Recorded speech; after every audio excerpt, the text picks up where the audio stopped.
210 billion euros. That's roughly how many Russian assets remain frozen in Europe after Russia's full-scale invasion of Ukraine. The EU is currently actively discussing the next step, the withdrawal of these funds as a reparations loan for Kiev. Moscow predictably exploded with indignation and is already threatening Europe with lawsuits, half a century ahead, if her money does go to Ukraine. Who in Europe is against such a decision?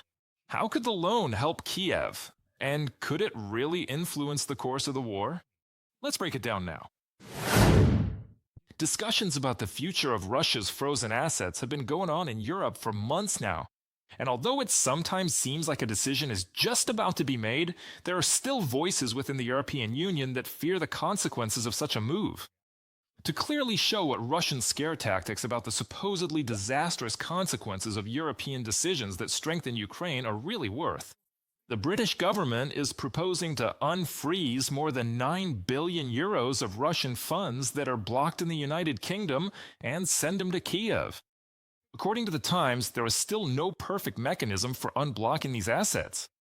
But the United Kingdom, together with France, Germany, and the European Commission, insists on changing the approach. The UK Foreign Office emphasizes that it is vital for countries to act together. We need a coordinated plan for using those Russian sovereign assets, not only to support Ukraine in the short term, but also to send a powerful message to Russia. Yvette Cooper, UK Foreign Secretary, from the Times publication. As already mentioned, about 210 billion euros of Russian assets are frozen in Europe. And almost all of that amount, 185 billion, is held in the Belgian depository Euroclear. It is precisely these funds that the European Commission proposes to rely on when creating a reparations loan for Ukraine. Kyiv will be able to use the money to finance the state over the next 2 years. According to Brussels' plan, the assets will not be formally confiscated, but Russia will only be able to get them back after paying reparations to Ukraine. Kyiv, in turn, would repay the EU loan precisely using these Russian payments. A legally elegant plan. Politically, it's a painful one for Moscow. However, it is in Belgium, where the lion's share of Russian money is held, that doubts remain. The country's prime minister warns that such a scheme could create legal risks for Brussels, and if Moscow files lawsuits, the responsibility for repaying the loan could theoretically fall on Belgium. Nevertheless, the head of the European Commission assures that all of Belgium's concerns will be taken into account. We had an intensive discussion about Belgium's opposition, where Euroclear is located, the main source. We listened very carefully to Belgium's concerns and have taken almost all of them into account. In our proposal, which is currently on the table regarding reparation loans, we have very strong safeguards in place to protect member states and to minimize risks as much as possible. Belgium's position on the use of Russian assets is key. That's why the European Commission is trying to address all the concerns raised by the government in Brussels as carefully as possible. Now, Belgian Prime Minister Bart de Wever has stated that the country is still ready to support the decision to provide Ukraine with a reparation loan using frozen Russian funds, but only if 3 conditions are met. He is demanding full mutual responsibility for any potential risks, guaranteed liquidity, and separate protection for Euroclear. And thirdly, a fair distribution of costs among EU countries. The European Commission and most member states assure that they're ready to take all these demands into account. But the determination with which the Belgian Prime Minister is defending Russia's assets has already attracted the attention of Western media. Dislike for Putin doesn't stop him.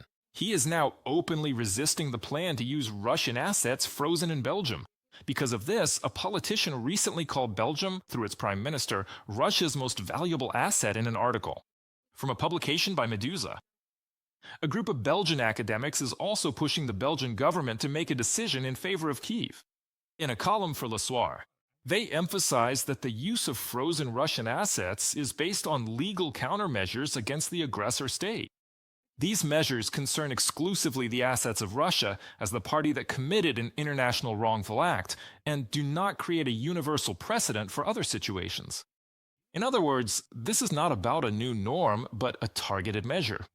A legally justified response to a specific wrongdoing. The UN General Assembly has recognized Russia as responsible for aggression against Ukraine. It falls under what is codified in international customary law as state responsibility for an internationally wrongful act. The legality of the proposal is based on this codification, developed by the UN International Law Commission, which recognizes the right of states to take countermeasures in response to an internationally wrongful act. From a publication by Le Soir, the European Commission and the United Kingdom are not the only ones insisting on using Russian assets in the interests of Ukraine.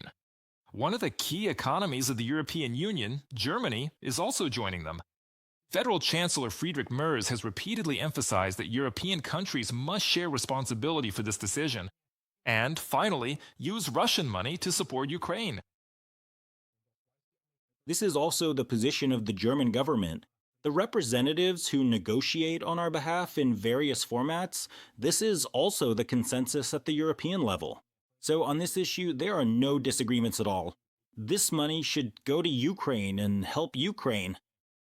As for Russia, upon seeing Belgium's hesitation, it immediately resorted to its usual arsenal of threats. First, Moscow threatened legal action, and soon after switched to much more aggressive rhetoric. Deputy Chairman of Russia's Security Council Medvedev claimed that the European Union is allegedly trying to steal Russian money and that such a move could even provoke a war between the Federation and certain European countries. Russian media took a calmer tone, but the message was the same. There were hints at possible retaliatory actions.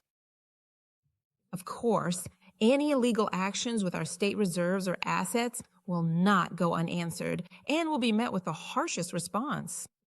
Now, by using the frozen Russian assets, Europe really can play its key card, as Donald Trump puts it.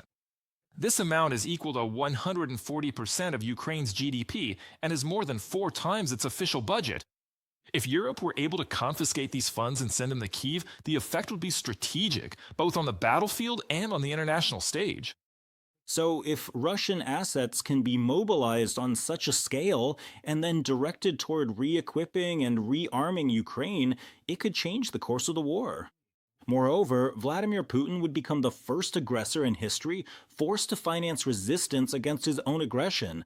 The Russian people will learn that their own resources are being used to buy bullets and missiles that kill their own soldiers. From a publication by The Telegraph. European Commission President Ursula von der Leyen tirelessly emphasizes this point.